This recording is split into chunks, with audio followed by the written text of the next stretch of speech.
그리스도의 풍성하신 은혜와 사랑이 늘 함께 하시기를 바랍니다. 오늘 이 아침에는 예레미야 애가 2장 1절로 10절 생명의 삶 큐티 6월 7일자 말씀입니다. 1절입니다. 슬프다. 주께서 어찌 그리 진노하사 딸 시온을 구름으로 덮으셨는가.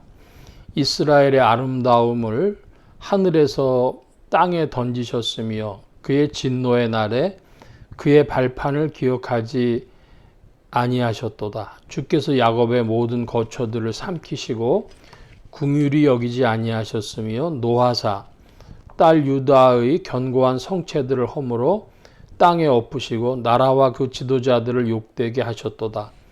맹렬한 진노로 이스라엘의 모든 뿔을 자르셨으며 원수 앞에서 그의 오른손을 뒤로 거두어 들이시고 맹렬한 불이 사방으로 불사름같이 야곱을 불사르셨도다.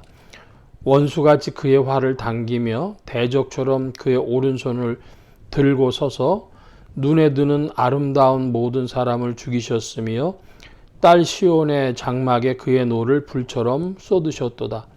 주께서 원수같이 되어 이스라엘을 삼키셨으며 그 모든 궁궐들을 삼키셨고 견고한 성들을 무너뜨리사 딸 유다의 근심과 애통을 더하셨도다. 주께서 그의 초막을 동산처럼 헐어버리시며 그의 절기를 폐하셨도다. 여호와께서 시온에서 절기와 안식일을 잊어버리게 하시며 그가 진노하사 왕과 제사장을 멸시하셨도다.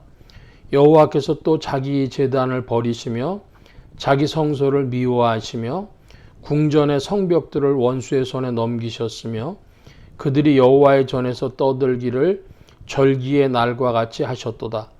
여호와께서 딸 시온의 성벽을 헐기로 결심하시고 줄을 띠고 무너뜨리는 일에서 손을 거두지 아니하사 성벽과 성곽으로 통곡하게 하셨음에 그들이 함께 쇠하였도다.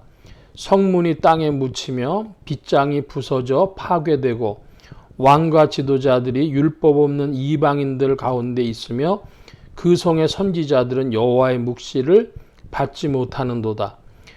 딸 시온의 장로들이 땅에 앉아 잠잠하고 티끌을 머리에 덮어쓰고 굵은 배를 허리에 둘렀으며 예루살렘 처녀들은 머리를 땅에 숙였도다. 예레미야 애가 2장 1절로 10절까지의 말씀에 보면 이스라엘에 대하여 진노하시는 하나님에 대하여 말씀하고 있습니다. 1절의 상반절에 보면 슬프다. 주께서 어찌 그리 진노하사 그랬습니다. 주님께서 진노하셨습니다. 그런데 이것은 이스라엘에게는 슬픔이 되어졌죠. 슬프다. 주께서 어찌 그리 진노하사 그랬습니다. 자, 그러면 주님께서 이스라엘을 향하여 진노하신 이유가 무엇입니까? 이스라엘을 하나님께서 이스라엘 백성들에 대해서 그 진노하시는 것을 예레미야 선지자는 여러 가지 모양으로 전하고 있는데 증거하고 있는데 구름이 덮였다라고도 말하고 또 긍휼히 여기지 아니하셨다라고도 표현하고 등등 여러 가지로 말씀하고 있는데 하나님께서 이스라엘에게 진노하신 그 이유와 과정을 우리는 짐작할 수가 있습니다. 이유는 무엇입니까?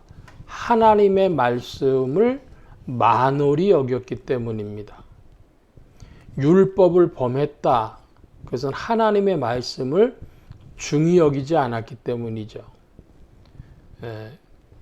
우리 한국 사람은 흔히 이런 말을 합니다. 사람 말이 말 같지 않으냐 그러죠. 말은 의사를 전달하는 것인데 하나님의 말씀은 하나님의 의사를 전달한 것인데 그것이 이스라엘의 행동에 준칙이 되지 못했습니다. 그게 이유죠. 그러면 과정은 무엇입니까?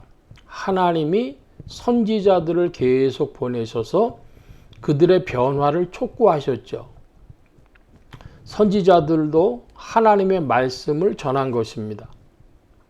근데 이스라엘 백성들이 그것을 사람 말을 말같이 여기지 않고 하나님의 말씀, 하나님의 의사를, 하나님의 뜻을 받아들이지 않은 것이죠. 그것이 쌓이고 쌓여서 하나님의 진노가 된 것입니다.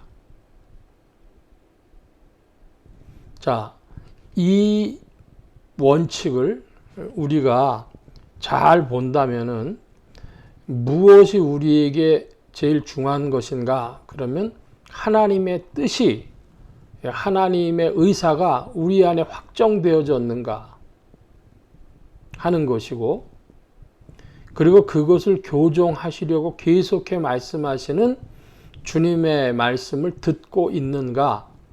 이렇게 질문해야 할 것입니다.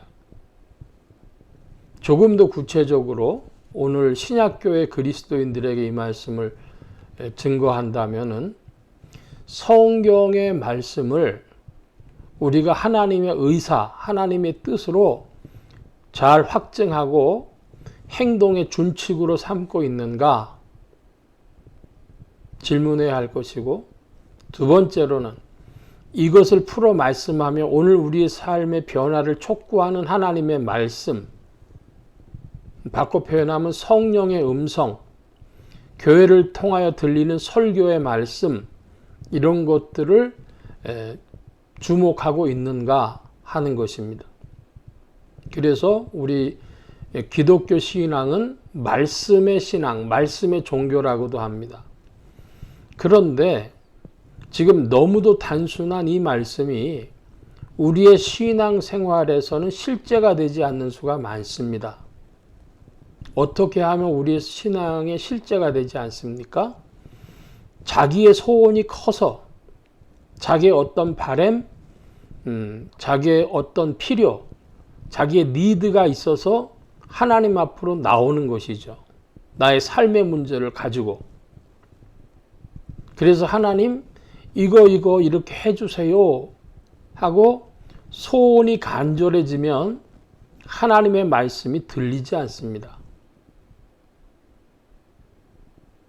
소원이 있는 사람이 아니라 하나님 이제 어떻게 하면 되겠습니까? 하고 질문하는 사람에게는 하나님의 말씀이 들릴 그런 공간이 있는 것이죠. 1차적으로 하나님께 아뢰기보다 먼저 하나님의 어떻게 하면 되겠습니까? 하고 질문이 있는 사람, 소원이 있는 사람보다 질문이 있는 사람이 되어줘야 할 것입니다. 그런데 더 나가보면 그 어떻게 해야 할까도 사실 하나님 미리 말씀하고 계십니다. 신약 성경의 말씀이죠. 그러니까 말씀을 상고하는 일이 성도들에게는 어떤 면에 제일 중요한데, 수십 년 신앙생활하고 교회 생활을 해도 이 성경 말씀이 어떤 위치에 있는 것인지 도저히 나의 삶하고 연결이 안 되는 신앙인들이 왕왕 꽤 많이 있습니다. 그러니까 성경은 성경이고 나는 나고, 성경책을 집에다가는 있는데 먼지가 쌓여 있지 그것이 자기 생활하고는, 생활의 준칙하고는 별 상관이 없는 그런 이들이 많이 있고, 오늘 교회에서 큐티는 하지만은 성경을 더 열심히 봐야 되겠다고, 이 말씀이 그러한가 상고하는 마음이 없는 이들도 왕왕 있을 것입니다.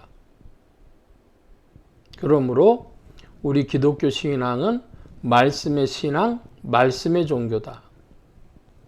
그 다음으로는 오늘 우리의 삶 속에 어떤 일들에 대해서는 하나님께 질문하는 자들 되어야 할 것이고, 더 나아가 주님 앞에 갈급하면 소원이 있어서 간구하는 자들이 되어져야 하겠죠. 그러므로 하나님의 말씀에 대한 연구와 질문과 소원이 성령으로 말미암아 여러분 안에서 부단히 운영되어지시기를 축원합니다. 오늘 우리 신앙인들이 살아갈 길인 줄로 믿습니다. 오늘 말씀은 여기까지 보겠습니다. 기도합니다. 아버지 하나님, 예레미야에게는 슬픔이 있었습니다. 하나님의 진노를 보았을 때 예레미야는 참으로 애통하는 심정으로 그의 마음속에 그가 하나님께로부터 본 것을 탄원하듯 또 애통하듯 이야기하고 있는 것을 봅니다.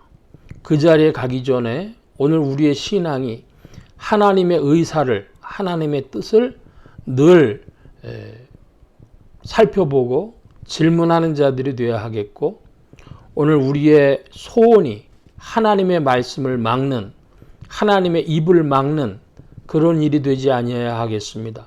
주님 함께해 주셔서 하나님의 말씀을 가장 높이고 성령 안에서 질문하고 그리고 하나님 앞에 겸비한 간구하는 심령들이 되어지도록 지도하시고 인도하여 주옵소서.